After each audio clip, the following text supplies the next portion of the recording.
कल हमने महाराज जी की जीवन कथा, जो हमें महाराज जी नित्यवती सुनने का अवसर दे रहे हैं, हम पहुंचे थे कहाँ?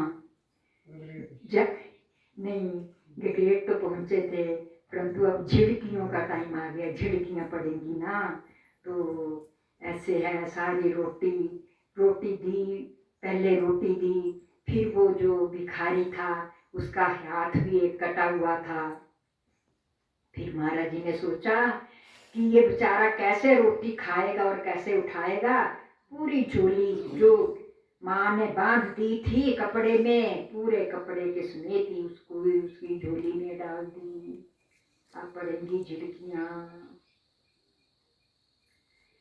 इस पुकार को सुनते ही हंस ने झट से सामने पड़ी सभी रोटियां गुड़ भाजी सहित उठाकर अपाहिज भिखारी के हाथों में देनी चाहिए, परंतु अगले पल ही ये जानकर कि इस बेचारे का तो एक ही हाथ है, ये कैसे संभालेगा।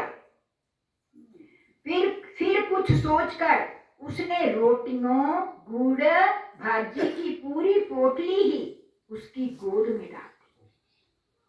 दरिद्र नारायण आशीषें देता हुआ पृथ्वी पर घसीटता हुआ बाजार की भीड़ में लुप्त हो गया। क्या आशीष दे गया?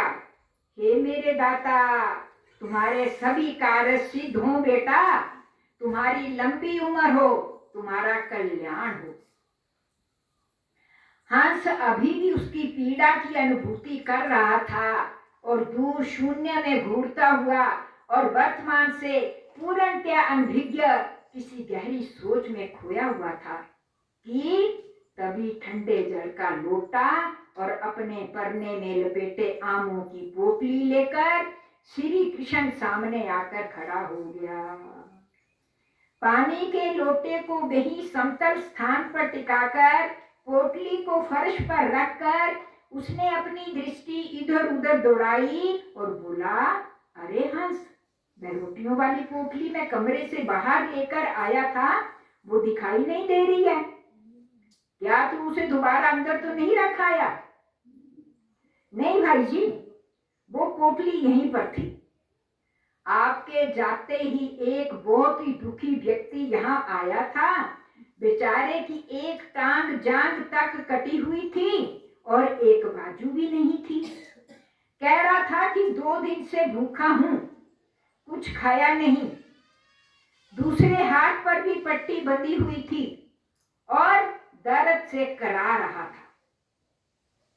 मैंने वह खाने वाली पोटली उसे दे दी। हंस ने जिस सहज भाव से अपनी ये बात कही थी, श्री कृष्ण उतने ही क्रोध में आग बबूला हो उठा। श्री कृष्ण वैसे भी काफी क्रोधी स्वभाव का व्यक्ति तो था ही, ऊपर से हंस ने जिस सहज भाव से इस घटना का वर्णन किया था, उसने तो मानो उसकी क्रोधाग्नि में घी का काम कर दिया था। इसने उसके क्रोध के सभी बांध पल भर में ही छिन्न भिन्न कर दिए और उसने किसी चेतावनी के बिना ही एक भरपूर थप्पड़ नन्हे हंस की कोमल गाल पर जड़ दी। क्या कहा? कहने लगे, अरे मूर्ख, कोई भिखारी था तो दो, एक रोटी निकाल कर दे देता। तूने तो सारे का सारा खाना ही उसे खिला दिया। बड़े भाई की क्रोधाग्नि इस कदर अपनी सब सीमाएं सहसा ही फांद जाएंगी, हंस को संभवतः बिल्कुल भी अनुमान नहीं था। हंस ने मानो अपनी सफाई में आखिरी दलील पेश करते हुए इतना ही कहा, भाई जी, वह बहुत बीमार और पीड़ा में लग रहा था। अरे, ऐसे भीख मंगे यहाँ शहरों में हजारों घूमते फिरते हैं और ये सभी भिखारी भूखे, बीमार और लाचार ही दिखाई देते हैं, और तू किस किस को यूं ही इतनी दूर घर से लाया हुआ खाना बांटता फिरेगा। श्री कृष्ण का क्रोध कम होता मालूम नहीं हो रहा था। अरे, इनमें से ज्यादातर तो किसी न किसी नशे में लिप्त होते हैं और ये रत्ती भर भी मेहनत का काम नहीं करना चाहते और कई तरह के स्वांग बनाकर दर दर मांगते फिरते हैं। नन्हा हंस इसके उत्तर में कुछ नहीं बोला और ना ही उसने एक बार भी अपनी सुर्ख पड़ी गाल को सहलाया। बस अपनी नजरें जमीन पर गाड़ी वह चुपचाप बड़े भाई की बात सुनता रहा। फिर सहसा श्री कृष्ण को जैसे कुछ और याद हो आया हो। अरे तू मुझे जरा ये तो बता कि तूने क्या सोचकर सारा का सारा खाना उसे दे दिया? क्या तू राजा कर्ण के समान राजा है जिसने दोबारा हमारे घर में आकर जन्म ले लिया है? अरे दान देते समय अपनी औकात का ख्याल तो रख लेता। यहाँ पैसा पैसा जोड़कर घर का गुजारा चलाना पड़ता है और आप महाशय इस प्रकार लुटाने में लगे हैं। हाँ, यदि अमृतसर में जाकर भी तूने ऐसी हरकत करी तो तेरी पढ़ाई और तेरा पालना पोसना मेरी जिम्मेवारी नहीं होगी और उस हालत में तो मुझे तुम्हें गांव वापस छोड़ना पड़ेगा। ये बात तू कान खोल सुन ले और पल्ले बांध ले। अपनी पढ़ाई घटने और गांव वापस छोड़ने की बात सुनते ही नन्हा हंस एक बार तो सिहर उठा, परंतु अपने आप को संयत करते हुए अंततः हाथ जुटाकर वह बोला, भाई जी मैं अपनी गलती के लिए माफी मांगता हूँ और दोबारा ऐसा कुछ नहीं करूंगा जिससे आपका दिल दुखी हो।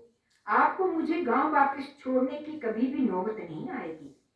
हंस ने ये बात जिस भूलेपन एवं शांत भाव से कही थी, उसे सुनकर श्री कृष्ण जो क्रोध के रथ पर सवार था सहसा ये सोचने पर विवश हो गया कि ये लड़का ना जाने कौन सी मिट्टी का बना हुआ है। मैंने इसे डांटा, फटकारा, थप्पड़ भी मारा, ये ना रोया ना कसमसाया। कोई दूसरा होता तो शायद रोता हुआ आसमान सिर पर उठा लेता और अब जब पढ़ाई के छूटने की बात सुनी तो माफी मांग रहा है। श्री कृष्ण मन ही मन सोच रहा था कि ये माफी भी उस गलती के लिए मांग रहा है जिसे शायद गलती कहना भी ठीक नहीं होगा। पता नहीं मैं एकदम गुस्से में इतना पागल क्यों हो जाता हूँ। ये बात ठीक है कि हमारे पास धन की कमी है, परंतु हम इतने निर्धन भी तो नहीं हो गए कि मेरे नन्हे भाई ने अपने सब स्वभाववश कुछ रोटियां किसी भिखारी को दे भी दी तो ऐसी कौन सी बिजली आग टूट पड़ी। इसने कोई चोरी तो करी नहीं थी जो कि इस थप्पड़ का हकदार होता, बल्कि इस निर्दोष को थप्पड़ मारने के लिए जो माफी मुझे मांगनी चाहिए थी वो माफी ये मुझसे मांग रहा है। हंस चुपचाप बैठा रहा और श्री कृष्ण मन ही मन अपने आप को कोस रहा था, परंतु अपने बड़प्पन के अहम में वह कुछ बोल नहीं पाया। अंतर मन में वह सहसा बिहर हो उठा और चुपचाप धर्मशाला के अहाते के बाहर निकल आया। ना जाने कितनी देर वह बिना किसी प्रयोजन के बेचैन सा बाजार में इधर उधर घूमता रहा। कुछ समय पश्चात उसका मन सामान्य हुआ तो पेट की भूख की याद आई। ओ बेचारा नन्हा हंस भी तो भूखा होगा। छोटा बालक सुबह से मेरे साथ मीलों चलता हुआ और बोझा उठाए यहाँ तक मेरे साथ आया। मेरे इस क्रोध ने सचमुच मुझे अंधा कर दिया। श्री कृष्ण सहसा बेचैन हो उठा।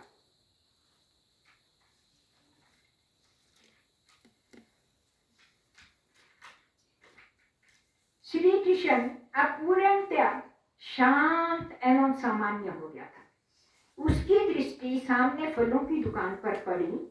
2 सेर आम वो पहले ही ले चुका था। अब कुछ खरबूजे लेने का विचार किया तो याद आया कि हंस को तो आम ही अधिक प्रिय हैं, इसलिए 2 सेर गुद्दे वाले आम और तुलना लिए और लंबे लंबे डग भरता हुआ सराय की ओर चल पड़ा। हंस बरामदे से उठकर अंदर कमरे में दरी पर सीधा लेटा हुआ था। शायद थकावट के कारण उसे नींद आ गई थी। श्री कृष्ण ने आमों का थैला तख्त पोष पर रख दिया और चुपचाप हंस के पास दरी पर ही बैठ गया। एक हाथ हंस के सिर पर रखकर वह धीरे से बोला, हंस उठो, देख तेरे लिए मैं गुद्दे वाले मीठे आम लेकर आया हूँ। देख तो मीठे भी हैं या नहीं। भाई जी आप खाइए, मुझे कुछ नहीं खाना। हंस ने आंखें मूंदे मूंदे ही उत्तर दिया। जाहिर था कि वह सोया हुआ नहीं था। हंस मेरे लाल, मैं जानता हूं तू मुझसे नाराज है। श्री कृष्ण पुनः पुचकारते हुए बोला, सचमुच मुझे पता नहीं एकदम इतना गुस्सा क्यों आ जाता है। इस गुस्से में मेरी मति भी भ्रष्ट हो जाती है और कुछ होश ही नहीं रहता। मुझे इतनी छोटी सी बात के लिए तुझ पर हाथ नहीं उठाना चाहिए था, ये मेरी भूल है। सचमुच मुझे तो वह श्लोक भी याद नहीं रहा जो पिताजी अक्सर हमें सुनाया करते थे, जिसका अर्थ था कि सुख दुख, अमीरी गरीबी तो हमें अपने शुभ अशुभ कर्मों के अनुसार ही प्राप्त होती है। ईश्वर जिसे चाहता है उसे दाता बना देता है और जिसे चाहता है उसे भिखारी बना देता है। तुझे याद है ना पिताजी का वह श्लोक? हंस ने कुछ भी उत्तर नहीं दिया, बस आंखें मूंदे चुपचाप लेटा रहा। हंस की ओर से कोई भी प्रतिक्रिया ना होने पर श्री कृष्ण ने अपनी बात की कड़ी को आगे बढ़ाया। हंस, मुझे सचमुच अपने किए का बहुत पछतावा है। शायद हमारे इस दरिद्र परिवार में ईश्वर ने तुझे दाता बनने के लिए ही भेजा है। फिर भी यदि तू अब कुछ खाएगा नहीं तो मुझे बहुत दुख होगा और मैं भी कुछ नहीं खाऊंगा। इतना कहकर श्री कृष्ण ने आमों का थैला एक किनारे पर खिसकाकर वह हंस के साथ ही गई और दूसरी ओर पीठ करके लेट गया, परंतु नींद आंखों से कोसों दूर थी। अभी मुश्किल से 8-10 मिनट ही व्यतीत हुए होंगे कि उसे अपने कंधे पर नन्हे हाथों की एक सहज झकझोर महसूस हुई। पीठ घुमाकर देखा तो नन्हा हंस अपने हाथ में 2 आम लिए हुए बैठा था। वह बोला, भाई जी उठिए, आम खा लीजिए। श्री कृष्ण तो सोया ही नहीं था। हंस को देखते ही वह एक झटके से उठकर बैठ गया और हंस के हाथ में पकड़े आमों की ओर कोई ध्यान दिए बिना उसने हंस को अपनी ओर खींचकर गले लगा लिया। दिन भर की सारी थकान मानो पल भर में ही गायब हो गई। मस्तिष्क पर छाया सारा बोझ सहसा ही विपत हो गया। सहनशीलता ने क्रोध को जैसे अपने आंचल में ढांप लिया। आमों के दोनों थैले कब और कैसे समाप्त हो गए थे मालूम ही नहीं हुआ। हाथ मुंह धोकर दोनों भाइयों ने दरी पर लेटकर पीठ टिकाई तो थकावट एवं आनंद में नींद किसी ने सुबह तक करवट भी नहीं बदली।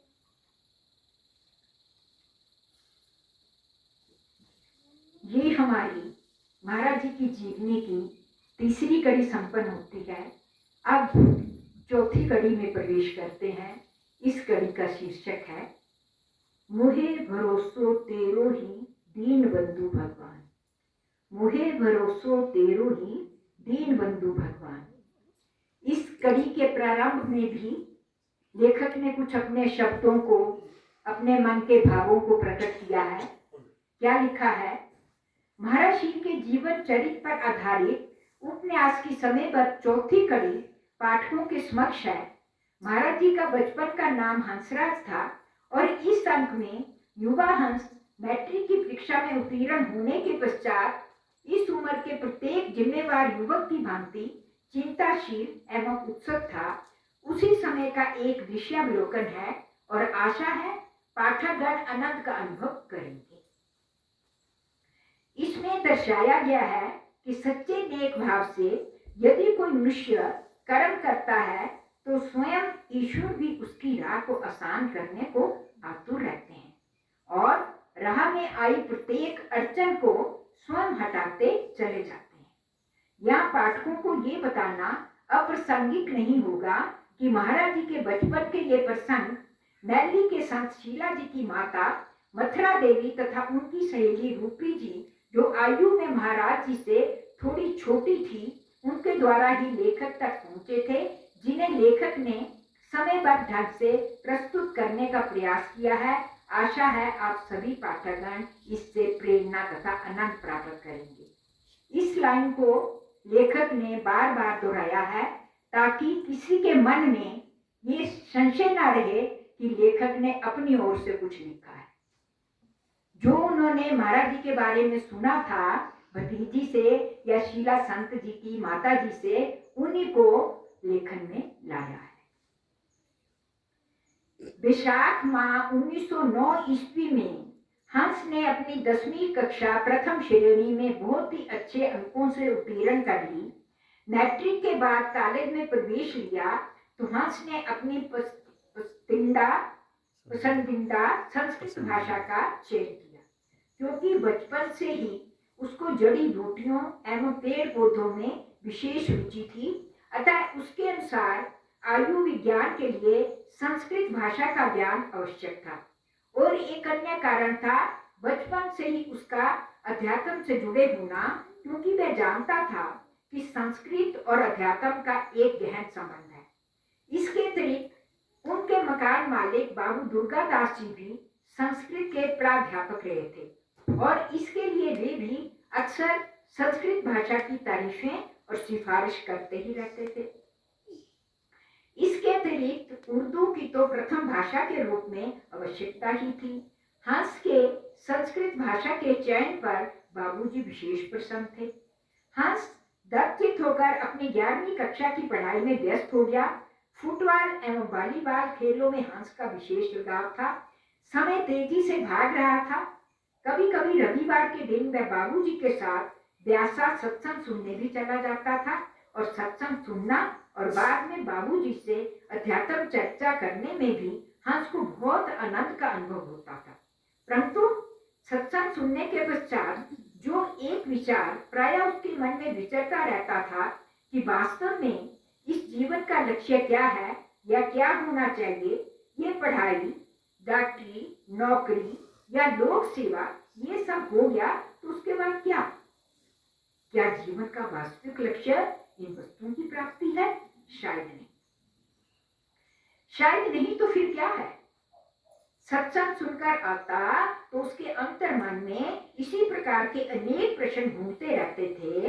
वह जितना इसके बारे में सोचता उसकी उतनी ही जिज्ञासा गहन होती जाती थी। बाबूजी से भी कई बार इस बिंदु पर चर्चा होती थी, परंतु सही उत्तर कभी नहीं मिल पाया। अंततः इस प्रश्न का उत्तर उसने बाबा सावन सिंह जी से प्राप्त करने की सोच ली। एक दिन हंस ने बाबूजी से भी इसकी चर्चा की तो उन्होंने झट से अपनी सहमति प्रकट करते हुए कहा, ये तुमने ठीक ही सोचा है। तुम्हारी इस शंका का निवारण महाराज जी द्वारा ही हो सकता है। वे जानी जान हैं और भविष्य में भी जो तुम्हारे लिए उचित होगा वही परामर्श तुम्हें देंगे। कुछ ही सप्ताह के पश्चात एक रविवार को हंस बाबूजी के साथ सत्संग सुनने गया और सत्संग समापन होते ही वे हंस को लेकर महाराज जी के निजी कक्ष के बाहर आकर खड़े ही हुए थे कि महाराज जी के एक सेवादार ने उन्हें बाहर इंतजार करते देखा तो उसने तुरंत पूछ लिया, बाबूजी क्या आपने महाराज जी से मिलना है? क्या मैं आपकी सूचना दूं?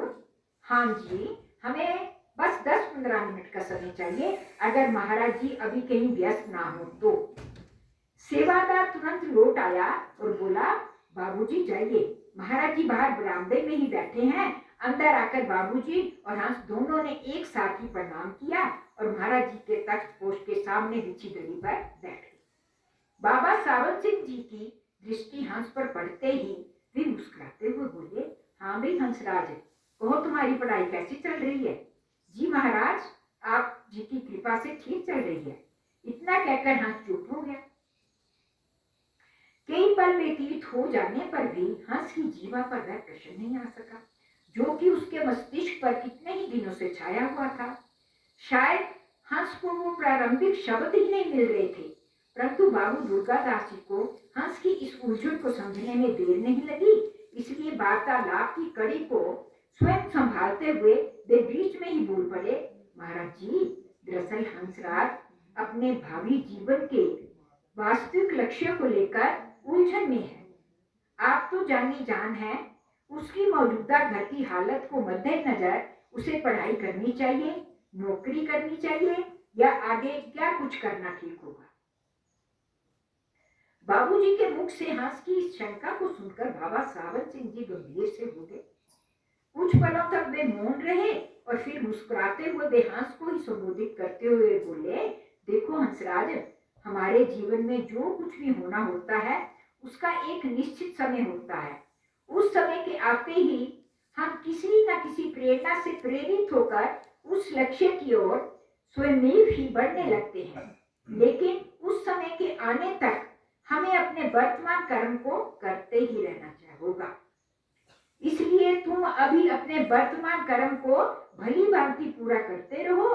जो लोग ईश्वर को सामने रखते हैं तो उनका पथ प्रदर्शक स्वयं ईश्वर ही बन जाता है। देखो, गीता में भी भगवान कृष्ण ने यही कहा है कि हे अर्जुन, ये सारी सृष्टि मेरे ही संकेत मात्र से बनती और बिगड़ती है, परंतु फिर भी मैं कर्म को नहीं छोड़ता। अभी पढ़ाई का कर्म जो तुम कर रहे हो उसे निष्ठा पूर्वक करते रहो। उचित समय के आते ही प्रभु स्वयं तुम्हें आगे की उचित राह पर डालते रहेंगे। घर वापस लौटते हुए सारे रास्ते हंस बाबा सावंत सिंह महाराज जी की कही बात पर विचार करता रहा। जो भी होता है उसका एक निश्चित समय होता है, परंतु जब तक निश्चित समय नहीं आता तो मुझे क्या करना होगा? कर्म, परंतु कौन सा कर्म? वर्तमान में तो मेरा कर्म पढ़ाई ही है, तो मुझे अपनी पढ़ाई जारी रखनी होगी। निश्चित ही महाराज जी का इशारा मेरे लिए पढ़ाई को जारी रखने का ही था। अभी 11वीं कक्षा के 6 मास शेष हैं। 12वीं पास करके क्या करना होगा वो तभी सोचा जाएगा। हंस ने मन ही मन मानो अपने निश्चय पर स्वयं ही मोड़ लगा दी। अगले वर्ष हंस ने 11वीं की परीक्षा समाप्त कर ली थी। छुट्टियां चल रही थी और कुछ ही दिनों में परिणाम की प्रतीक्षा थी। इन्हीं दिनों उत्तर भारत में एक भयंकर महामारी फैल गई। कार्तिक ज्वर के नाम से प्रसिद्ध हुए इस महामारी के कारण समस्त भारत में हाहाकार सा मच गया। सैकड़ों हजारों परिवार इसकी चपेट में आ गए। छूत की भयंकर बीमारी और निरंतर फैलते इस ज्वर के रोगी को परिवार के अपने सगे भी छोड़कर भाग जाते थे। जैसे कोरोना चला था पीछे, रोगी की सेवा तो दूर, कोई एक दूसरे की खबर लेने के लिए भी तैयार नहीं होता था। सड़कों पर कई शव पड़े दिखाई पड़ते थे। नित्य समाचार पत्रों में छपी खबरों एवं तस्वीरों से और विधि की इस क्रूर विडंबना से हंसराज के संवेदनशील अंतर्मन को झकझोर कर रख दिया था। बिना इलाज के मरने वालों की दिन प्रतिदिन बढ़ती संख्या को देख सुनकर उसके हृदय में डॉक्टर बनकर ऐसे रोगियों की सहायता एवं सेवा करने की तीव्र इच्छा जागृत हो उठी। हंस को लगने लगा मानो उसके जीवन लक्ष्य की राह का प्रथम पड़ाव यही है। परंतु वो ये भी भली भांति जानता था डॉक्टरी की पढ़ाई को पूरा करने में पर्याप्त आर्थिक व्यवस्था की आवश्यकता होगी, जिसको पूरा करना भाई जी की सीमित आय से अत्यंत कठिन होगा। इसलिए हंस ने अपनी इच्छा को मन ही मन किसी प्रकार दबा लिया और बाबा जी के कथनानुसार इसे प्रभु की इच्छा पर छोड़ दिया और भूलने का प्रयास करने लगा। परंतु विधि का खेल कुछ ऐसा हुआ कि इन्हीं दिनों बाबूजी की धर्मपत्नी भी इस कार्तिक ज्वर की चपेट में आ गई। बाबूजी के परिचित कुछ एलोपैथिक एवं होम्योपैथी के डॉक्टरों ने अथक परिश्रम के बावजूद भी बेबे जी का ज्वर कम नहीं हो रहा था। बाबूजी के साथ साथ हंस की दिन रात की सेवा भी काम नहीं आई। जब कुछ आराम नहीं आया तो हंस के एक परिचित अध्यापक ने लाहौर के एक प्रसिद्ध वैद्य को मिलने का प्रस्ताव दिया। तो वह तुरंत लाहौर जाकर वैद्य से मिला। मरीज का पूरा हाल जानकर वृद्ध वैद्य ने छूटते ही कहा, बेटा कुछ दवाइयां तो मैं दे रहा हूँ, तुम अभी से ही इनका सेवन प्रारंभ कर दो, परंतु मुझे लग रहा है कि तुमने आने में काफी देर कर दी है।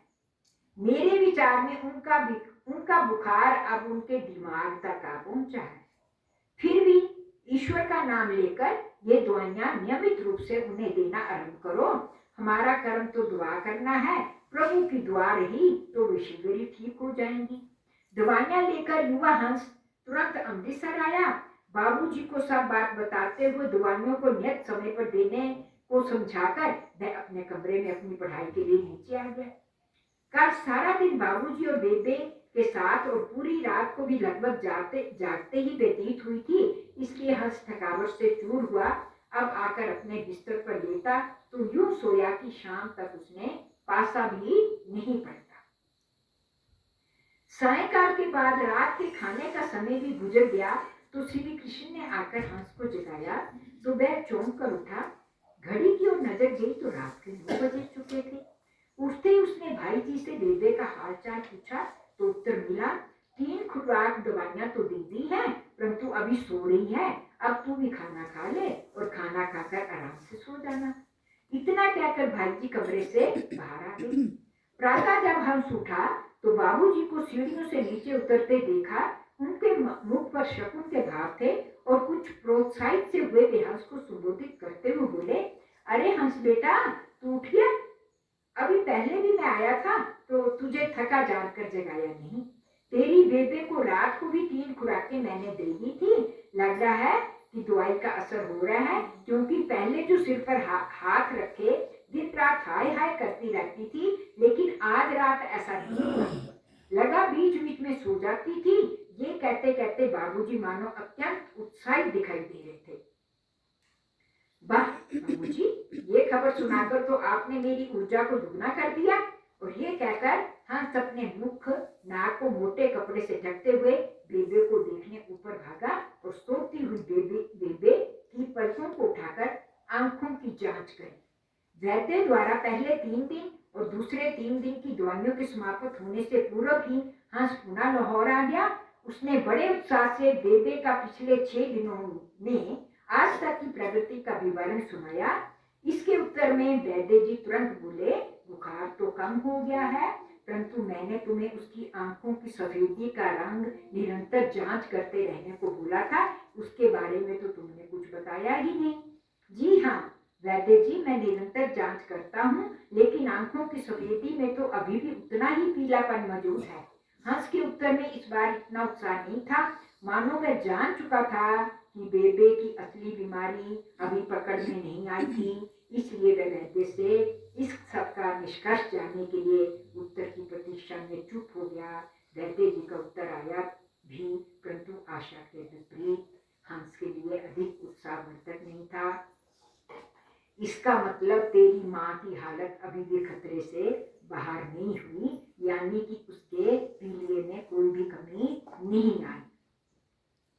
वो वैद्य तो यही सोच रहा था कि ये बेटा जो है अपनी माँ की सेवा कर रहा है, परंतु वो तो भगवान ही जाने कि वो सभी को ही परहित के लिए अपना जीवन लुटाने शुरू कर दिया था।